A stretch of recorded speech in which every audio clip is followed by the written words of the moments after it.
Welcome student, সান মন্ডল মহাশয় 9990 চ্যানেলে আমি তোমাদের শান্তনু স্যার। স্টুডেন্ট, এখন আমি তোমাদের দেখাবো মাধ্যমিকের প্রান্তিক প্রকাশনীর মাধ্যমিকের বই আধুনিক ভারতের ইতিহাস ও পরিবেশ। এই বইয়ের লেখক ডক্টর প্রণব চট্টোপাধ্যায়। এই বইয়ের 2 নম্বর অধ্যায় অর্থাৎ সংস্কার, বৈশিষ্ট্য ও পর্যালোচনা। এই অধ্যায়ের 16 পাতা থেকে 20 পাতা পর্যন্ত যে বিষয় আলোচনা করা আছে সেই বিষয় থেকে আমি তোমাদের কিছু বেছে বেছে শর্ট প্রশ্নগুলি দেবো। ওকে, তো স্টুডেন্ট তোমরা খাতা পেন নিয়ে বসো। আমি যে শর্ট প্রশ্নগুলো দেবো সেগুলো তোমরা তুলে নেবে এবং এর উত্তরগুলো যে আমি দেখিয়ে দেবো তুমি বুঝে নেবে, শুনে নেবে, এতেই তোমাদের প্রস্তুতি হয়ে যাবে। ওকে, ভিডিও ভালো লাগলে লাইক ও সাবস্ক্রাইব করে দিও। আর এই ভিডিওর শেষে আমি আই বাটনে কয়েকটা ভিডিও দিয়ে দেবো, এই ভিডিওগুলো তোমরা দেখে নিও। ওকে, চলো ভিডিও শুরু করি। 1 নম্বর কোশ্চেন লেখো, কলকাতা কমলালয় গ্রন্থে কে কাদের কথা তুলে ধরেন?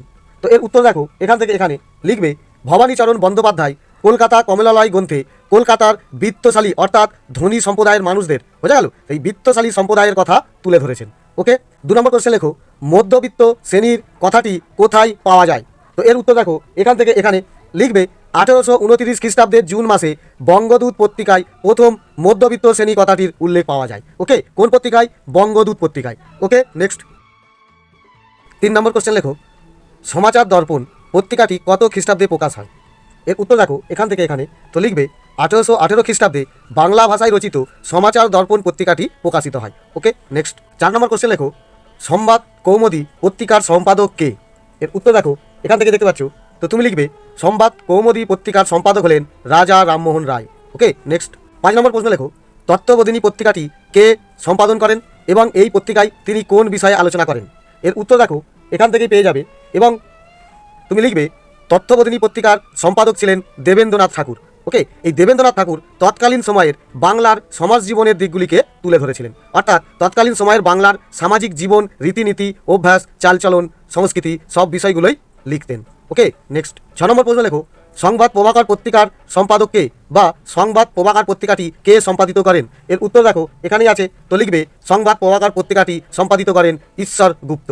ওকে, তো স্টুডেন্ট, এই যে পত্রপত্রিকাগুলো দেখতে পাচ্ছ, এই পত্রপত্রিকা বাংলার সাহিত্য জীবনে এবং ঐতিহাসিক উপাদান হিসাবে বিশেষ মূল্যবান। ওকে, আর এই পত্রপত্রিকার সম্পাদককে কোন বিষয়ে আলোচনা হতো, এই সমস্ত প্রশ্নগুলি তোমাদের যেমন পরীক্ষায় আসবে, পরবর্তীকালে গ্রুপ ডি বা কোনো কম্পিটিটিভ পরীক্ষাতেও প্রচুর আসে। ওকে, সেক্ষেত্রে এগুলি তোমাকে মনোযোগ দিয়ে দেখে নিতে হবে। ওকে, নেক্সট 7 নম্বর প্রশ্ন লেখো, রিফর্মার পত্রিকাটি কে সম্পাদিত করেন? এর উত্তর দেখো, এখানেই আছে, তো লিখবে রিফর্মার পত্রিকাটি সম্পাদিত করেন প্রসন্ন কুমার ঠাকুর। ওকে, 8 নম্বর কোশ্চেন লেখো, নব্যবঙ্গ গোষ্ঠীর সদস্যরা কোন কোন পত্রিকা প্রকাশ করেন? তো এর উত্তর দেখো, এখান থেকে এখানে, তো লিখবে নব্যবঙ্গ গোষ্ঠীর সদস্যরা ইংরাজি ভাষায় এনকোয়ারার ও বাংলা ভাষায় জ্ঞানান্বেষণ পত্রিকা দুটি প্রকাশ করেন। ওকে, নেক্সট 9 নম্বর কোশ্চেন লেখো, বেঙ্গল স্পেকটেটর পত্রিকাটি কত খ্রিস্টাব্দে প্রকাশিত হয়? তো এর উত্তর দেখো, এখান থেকে এখানে লিখবে 1842 খ্রিস্টাব্দে বেঙ্গল স্পেকটেটর পত্রিকাটি প্রকাশিত হয়। ওকে, নেক্সট 10 নম্বর প্রশ্ন লেখো, আলালের ঘরের দুলাল, আলালের ঘরের দুলাল প্রবন্ধটি কে রচনা করেন? তো এর উত্তর দেখো, এখান থেকে লিখবে আলালের ঘরের দুলাল প্রবন্ধটি প্যারীচাঁদ মিত্র রচিত করেন বা রচনা করেন। ওকে, এই আলালের ঘরের দুলাল প্রবন্ধের মধ্যে তিনি তৎকালীন সমাজ জীবনের চিত্রটি ফুটিয়ে তুলেছিলেন। ওকে, নেক্সট 11 নম্বর প্রশ্ন লেখো, বামাবোধিনী পত্রিকাটি সম্পাদনা করেন কে? এর উত্তর দেখো, এখানেই আছে, তো লিখবে বামাবোধিনী পত্রিকাটি সম্পাদনা করেন উমেশচন্দ্র দত্ত। ওকে, কত খ্রিস্টাব্দে? 1270 বঙ্গাব্দ। ওকে, কত বঙ্গাব্দ? 1270 বঙ্গাব্দ।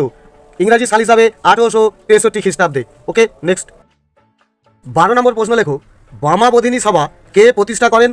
এই সভার প্রধান লক্ষ্য কী ছিল? তো এর উত্তর দেখো, এখান থেকে এইটুখানি লিখলেই তোমার হয়ে যাবে। তো এখানে তিনি বলতে কে? এখানে তিনি বলতে উমেশচন্দ্র দত্ত। ওকে, তো তুমি এখানে লিখবে উমেশচন্দ্র দত্ত বামাবোধিনী সভা প্রতিষ্ঠা করেন। ওকে, নারী জাতির মানসিক বিকাশের জন্য পুস্তক পত্রিকা প্রকাশ, শিক্ষিত মহিলাদের মধ্যে রচনা প্রতিযোগিতা, বাঙালি পরিবারে স্ত্রী শিক্ষার আয়োজন প্রভৃতি ছিল বামাবোধিনী সভার লক্ষ্য। ওকে, অর্থাৎ বামাবোধিনী সভার প্রধান লক্ষ্য ছিল স্ত্রী শিক্ষার আয়োজন করা, স্ত্রী শিক্ষার বিস্তার করা, শিক্ষিত মহিলাদের মধ্যে বিভিন্ন প্রতিযোগিতায় অংশগ্রহণের সাহস দেওয়া এবং যাতে নারী জাতিরা আরও মানসিক বিকাশ ঘটে, শিক্ষিত হয়, সেই কারণে বিভিন্ন পুস্তক ও পত্রিকা প্রকাশ করাই ছিল বামাবোধিনী সভার প্রধান লক্ষ্য। ওকে, নেক্সট 13 নম্বর কোশ্চেন লেখো, বামাবোধিনী পত্রিকার বিশিষ্ট লেখিকা ছিলেন কে? বামাবোধিনী পত্রিকার বিশিষ্ট লেখিকা ছিলেন কে? এর উত্তর দেখো, এখান থেকে এইটুখানি লিখবে বামাবোধিনী পত্রিকার বিশিষ্ট লেখিকা ছিলেন মানকুমারী বসু। কে ছিলেন? মানকুমারী বসু। ওকে, নেক্সট 14 নম্বর প্রশ্ন লেখো, উমেশচন্দ্র দত্ত বামাবোধিনী পত্রিকা ছাড়াও আর কোন সাপ্তাহিক সংবাদপত্র প্রকাশ করেন? তো এর উত্তর দেখো, এখান থেকে এইটুখানি লিখবে বামাবদিনী পত্রিকা ছাড়াও বা ভিন্ন উমেশচন্দ্র দত্ত ভারত সংস্কার নামে একটি সাপ্তাহিক সংবাদপত্র প্রকাশ করেন। কি? ভারত সংস্কার। ওকে, অর্থাৎ উমেশচন্দ্র দত্ত ভারত সংস্কার ও বামাবদিনী পত্রিকা এই দুটি পত্রিকা প্রকাশ করেছিলেন। ওকে, নেক্সট 15 নম্বর প্রশ্ন লেখো, ব্রিটিশ ইন্ডিয়ান অ্যাসোসিয়েশন কত খ্রিস্টাব্দে প্রতিষ্ঠিত হয়? তো এর উত্তর এখান থেকে এইটুখানি দেখলেই তুমি পেয়ে যাবে। তো লিখবে ব্রিটিশ ইন্ডিয়ান অ্যাসোসিয়েশন 1851 খ্রিস্টাব্দে কলকাতায় প্রতিষ্ঠিত হয়। ওকে, এই প্রতিষ্ঠানটি রাজনৈতিক ও প্রশাসনিক অধিকার অর্জনের দাবি পেশ করেছিল। ওকে, তো এত উত্তর তোমার লেখার দরকার নেই। তো তুমি লিখবে ব্রিটিশ ইন্ডিয়ান অ্যাসোসিয়েশন 1851 খ্রিস্টাব্দে কলকাতায় প্রতিষ্ঠিত হয়। ওকে, নেক্সট 16 নম্বর প্রশ্ন লেখো, হিন্দু পেট্রিয়ট পত্রিকাটি কত খ্রিস্টাব্দে প্রকাশিত হয়? এই পত্রিকার সম্পাদক কে ছিলেন? স্টুডেন্ট, এই প্রশ্নটাও স্টার দিয়ে রাখো, কারণ এখানে যে পত্রপত্রিকার নামগুলি দেওয়া হচ্ছে প্রতিটা পত্রপত্রিকায় তুমি স্টার দিয়ে রাখো, কারণ প্রত্যেকটি প্রশ্নই তোমাদের কাছে ভবিষ্যৎ জীবনের জন্য মূল্যবান। ওকে, তো স্টুডেন্ট এর উত্তর দেখো, এখান থেকে এইটুখানি দেখলেই পাবে, আর এখানে তোমার সম্পাদকের নাম আছে। তো তুমি লিখবে 1853 খ্রিস্টাব্দে হিন্দু পেট্রিয়ট পত্রিকাটি প্রকাশিত হয় এবং এই পত্রিকার সম্পাদক ছিলেন হরিশচন্দ্র মুখার্জি। কে ছিলেন? হরিশচন্দ্র মুখার্জি। এই পত্রিকায় তিনি নীল বিদ্রোহ ও সাঁওতাল বিদ্রোহ এবং বিভিন্ন কৃষক বিদ্রোহ সম্পর্কে আলোচনা করেছিলেন এবং নীলকরদের অত্যাচারের বিবরণ দিয়েছিলেন। বোঝা গেল? নেক্সট 17 নম্বর প্রশ্ন লেখো, হরিশচন্দ্র মুখোপাধ্যায় ধারাবাহিকভাবে কোন কোন বিপ্লবের কথা পত্রপত্রিকায় আলোচনা করতেন? এর উত্তর দেখো, এখান থেকে তুমি পেয়ে যাবে। তো এত তো লিখতে হবে না, সহজে লিখবে হরিশচন্দ্র মুখোপাধ্যায় হিন্দু পেট্রিয়ট পত্রিকাতে ধারাবাহিকভাবে নির্ভীক সাংবাদিকতার পরিচয় দিয়ে সাঁওতাল বিদ্রোহ ও নীল বিদ্রোহের কথা নিয়মিত লিখতেন। ওকে, নেক্সট 18 নম্বর প্রশ্ন লেখো, কৃষ্ণদাস পাল কে ছিলেন? কৃষ্ণদাস পাল কে ছিলেন? তো এর উত্তর দেখো, এখান থেকে এইটুখানি লিখলেই হবে। তো লিখবে কৃষ্ণদাস পাল 1862 খ্রিস্টাব্দে হিন্দু পেট্রিয়ট পত্রিকাটির সম্পাদক ছিলেন। ওকে, তিনি কত সালে সম্পাদক পান? 1862 খ্রিস্টাব্দে। ওকে, নেক্সট 19 নম্বর প্রশ্ন লেখো, কে কাকে মহারানীর বিরোধী পক্ষ বলেছিলেন? কে কাকে মহারানীর বিরোধী পক্ষ বলেছিলেন? এই প্রশ্নটাও স্টার দিয়ে রাখো, কারণ ইম্পর্টেন্ট। তো এর উত্তর দেখো, এখান থেকে এইটুখানি লিখবে। তো লিখবে বাংলার গভর্নর রিচার্ড টেম্পল কৃষ্ণদাস, অর্থাৎ এই কৃষ্ণদাস পালকে তার বলিষ্ঠ সাংবাদিকতার জন্যই মহারানীর বিরোধী পক্ষ বলে দ্বিধাবোধ করেননি। অর্থাৎ গভর্নর রিচার্ড টেম্পল কৃষ্ণদাস পালকে মহারানীর বিরোধী পক্ষ বলেছিলেন। কেন বলেছিলেন? তার বলিষ্ঠ সাংবাদিকতার জন্য। ওকে, নেক্সট 20 নম্বর প্রশ্ন লেখো, হুতম প্যাঁচার নকশা গ্রন্থটি রচনা করেন কে? হুতম প্যাঁচার নকশা গ্রন্থটি রচনা করেন কে? এটাও তোমাদের কাছে খুব ইম্পর্টেন্ট। এটি রচনা করেছিলেন দেখো এই কালীপ্রসন্ন সিংহ। তো লিখবে হুতম প্যাঁচার নকশা গ্রন্থটি রচনা করেন কালীপ্রসন্ন সিংহ, আর এই কালীপ্রসন্ন সিংহের ছদ্ম নাম ছিল হুতম প্যাঁচা। ওকে, এই হুতম প্যাঁচা ছদ্মনাম নিয়েই তিনি হুতম প্যাঁচার নকশা গ্রন্থটি রচনা করেছিলেন। এই রচনার মাধ্যমে তিনি কি করেছিলেন? কলকাতার বিত্তবান নাগরিক সমাজের আচার আচরণ তুলে ধরেছিলেন। কেমনভাবে তুলেছিলেন? ব্যঙ্গাত্মক ভঙ্গিতে তুলেছিলেন। ওকে, তখনকার কলকাতার জোড়াসাঁকো এলাকার মানুষরা, অর্থাৎ কলকাতার বিত্তশালী পরিবারের সন্তানরা, বিত্তশালী পরিবারের নাগরিকরা কেমন সমাজের সঙ্গে আচার আচরণ করত সেটি ব্যঙ্গ ভঙ্গিতে তুলেছিলেন। নেক্সট 21 নম্বর প্রশ্ন লেখো, বিদ্যুৎ সায়নী সভা কে প্রতিষ্ঠা করেন? তো এর উত্তর দেখো, ঠিক এখান থেকে যদি একটু ভালো করে দেখো তো তুমি পেয়ে যাবে। তো লিখবে কালীপ্রসন্ন সিংহ কিশোর বয়সে বিদ্যুৎ সায়নী সভা প্রতিষ্ঠা করেছিল। ওকে, কেন করেছিল? বাংলা সাহিত্যের প্রসার করার উদ্দেশ্যে। বাংলা সাহিত্যের প্রসার করার উদ্দেশ্যে তিনি এই বিদ্যুৎ সায়নী সভাটা প্রতিষ্ঠা করেছিলেন। 22 নম্বর প্রশ্ন লেখো, হুতম প্যাঁচার নকশা গ্রন্থে কালীপ্রসন্ন সিংহ কাদের সাপ হতে ভয়ানক বাঘের চেয়ে হিংস্র বলে চিহ্নিত করেছেন? ওকে, তো এর উত্তর দেখো, এখান থেকেই পেয়ে যাবে। তো লিখবে হুতম প্যাঁচার নকশা গ্রন্থটিতে কালীপ্রসন্ন সিংহ ব্যঙ্গ বিদ্রূপের মাধ্যমে কলকাতার বিত্তমান দেশীয় সমাজের স্বার্থপরতা তুলে ধরেছিলেন। অর্থাৎ কলকাতার বিত্তমান দেশীয় স্বার্থপর মানুষদের তিনি সাপ হতে ভয়ানক বাঘের চেয়ে হিংস্র বুঝিয়েছিলেন। ওকে, এরকমই একজন চরিত্র হলেন দেখো বাগাম্বর মিত্র। ওকে, অর্থাৎ তোমাকে প্রশ্ন আসতেই পারে বাগাম্বর মিত্র চরিত্রটি কোন গ্রন্থে পাওয়া যায়? তো তোমাকে উত্তরটা লিখতে হবে বাগাম্বর মিত্র চরিত্রটি কালীপ্রসন্ন সিংহের হুতম প্যাঁচার নকশা গ্রন্থটিতে পাওয়া যায়। ওকে, আর সাপ হতে ভয়ানক বাঘের চেয়ে হিংস্র বলতে বুঝিয়েছিলেন কলকাতার বিত্তবান স্বার্থপর মানুষদের। ওকে, নেক্সট 23 নম্বর প্রশ্ন লেখো, অমৃতবাজার পত্রিকার সম্পাদক কে ছিলেন? অমৃতবাজার পত্রিকার সম্পাদক কে ছিলেন? তো এর উত্তর দেখো, এখান থেকে একটুখানি। তো লিখবে অমৃতবাজার পত্রিকার সম্পাদক শিশির কুমার ঘোষ ছিলেন। এই উত্তরটি কিন্তু আমি আগেও আলোচনা করে দিয়েছি, এখনও দিচ্ছি, তার কারণ এটা খুবই ইম্পর্টেন্ট। ওকে, 24 নম্বর প্রশ্ন লেখো, নীল দর্পণ নাটক কে কবে রচনা করেন?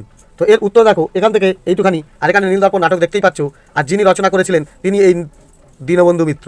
ওকে, তো লিখবে দীনবন্ধু মিত্র 1860 খ্রিস্টাব্দে নীল দর্পণ নাটক রচনা করেন। ওকে, নেক্সট 25 নম্বর প্রশ্ন লেখো, কে কোন নাটককে টমস কেবিনের সঙ্গে তুলনা করেন? তো এর উত্তর দেখো, এখান থেকে একটুখানি পুরো হুবহু লিখবে দীনবন্ধু মিত্রের লেখা নীলদর্পণ নাটক মানুষের মনে যে ঝড় তুলেছিল তা লক্ষ্য করে বঙ্কিমচন্দ্র চট্টোপাধ্যায় এই নাটককে অর্থাৎ নীলদর্পণ নাটককে মার্কিন লেখক হ্যারিয়েট বিচার স্টো এর লেখা অ্যাঙ্কল টমস কেবিনের সঙ্গে তুলনা করেছিলেন। ওকে, তাহলে কার লেখা কোন নাটককে? দীনবন্ধু মিত্রের লেখা নীলদর্পণ নাটককে বঙ্কিমচন্দ্র চট্টোপাধ্যায় অ্যাঙ্কল টমস কেবিনের সঙ্গে তুলনা করেছিলেন। আর এই অ্যাঙ্কল টমস কেবিন নাটকটি লিখেছিলেন মার্কিন লেখক হ্যারিয়েট বিচার স্টো। ওকে, নেক্সট 26 নম্বর প্রশ্ন দেখো, গ্রামবার্তা প্রকাশিকা পত্রিকাটি কে সম্পাদনা করেন? তো এর উত্তর দেখো, ঠিক এখানে পেয়ে যাবে বা উপাতায় আছে তাও পেয়ে যাবে। তো লিখবে গ্রামবার্তা প্রকাশিকা পত্রিকাটি সম্পাদনা করেন হরিনাথ মজুমদার। হরিনাথ মজুমদার। ওকে, নেক্সট 27 নম্বর প্রশ্ন লেখো, হরিনাথ মজুমদার অর্থাৎ কাঙাল হরিনাথ কোন ছদ্মনামে বাউল গান লিখতেন? এর উত্তর লিখবে দেখো, এখান থেকে এইটুখানি লিখলেই হয়ে যাবে। তো লিখবে হরিনাথ মজুমদার অর্থাৎ কাঙাল হরিনাথ, যিনি কাঙাল হরিনাথ নামে পরিচিত, সেই কাঙাল হরিনাথ বা হরিনাথ মজুমদার লালন ফকিরের বাউল গানে প্রভাবিত হয়ে কাঙাল ফিকির চাঁদ নামে বাউল সঙ্গীত রচনা করেছিলেন। ওকে, অর্থাৎ কাঙাল হরিনাথ বা হরিনাথ মজুমদার বাউল গান রচনা করতেন কাঙাল ফিকির চাঁদ ছদ্মনামে। ওকে, নেক্সট 28 নম্বর প্রশ্ন লেখো, গ্রামবার্তা প্রকাশিকা পত্রিকার মূল উদ্দেশ্য কী ছিল? এর উত্তর দেখো স্টুডেন্ট, ঠিক এখান থেকে এইটুখানি লিখতে পারলেই হবে। এই লেখাটাকে একটু গুছিয়ে লিখে দেবে, যেহেতু এটা তোমার 1 নম্বরের প্রশ্ন, শর্ট প্রশ্ন, তো এইভাবে লিখবে। তো এখান থেকে কীভাবে লিখবে? তো গুছিয়ে লিখবে যে শহরের বিভিন্ন পত্রপত্রিকায় গ্রামীণ মানুষ ছিল উপেক্ষিত, অর্থাৎ গ্রামীণ মানুষের সম্পর্কে কিছু লেখা হতো না। তাই গ্রামীণ সমাজ ও মানুষের স্বার্থ সংরক্ষণ ছিল গ্রামবার্তা প্রকাশিকা পত্রিকার মূল উদ্দেশ্য। ওকে, অর্থাৎ গ্রামবার্তা প্রকাশিকা পত্রিকার মূল উদ্দেশ্য ছিল গ্রামীণ সমাজের বিবরণ লেখা, গ্রামীণ মানুষের স্বার্থ সংরক্ষণ করা। আর সম্পাদক কাঙাল হরিনাথ ব্যক্তিগত অভিজ্ঞতার আলোকে গ্রামীণ মানুষের দুঃখ দুর্দশা বঞ্চনা ও নিপীড়ন তার সম্পাদিত পত্রিকায় অর্থাৎ এই গ্রামবার্তা প্রকাশিকা পত্রিকায় তুলে ধরেছিলেন। ওকে, অর্থাৎ গ্রামবার্তা প্রকাশিকার মূল উদ্দেশ্য ছিল গ্রামীণ সমাজ ও মানুষের স্বার্থ সংরক্ষণ করা। ওকে, তো এখান থেকে এখানে হুবহু লিখে দেবে। ঠিক আছে, তো স্টুডেন্ট আজ আমাদের ভিডিও এটুকুই থাক। পরবর্তী ভিডিও নিয়ে খুব শীঘ্রই আসবো। ভিডিও ভালো লাগলে লাইক করে দিও, পাশে দেওয়া সাজেস্ট ভিডিওগুলো তোমরা দেখে নিও। ধন্যবাদ।